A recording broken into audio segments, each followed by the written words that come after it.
在昆明期间能够平安愉快、学有所获。那么在正式开班之前，我向大家说明几项安全纪律和注意事项。จริงๆตรงระบายเนาะแต่ระเบียบการของโรงเรียนเขาโรงเรียนมหาวิทยาลัย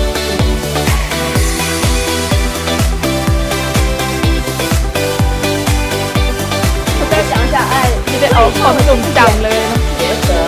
你最棒。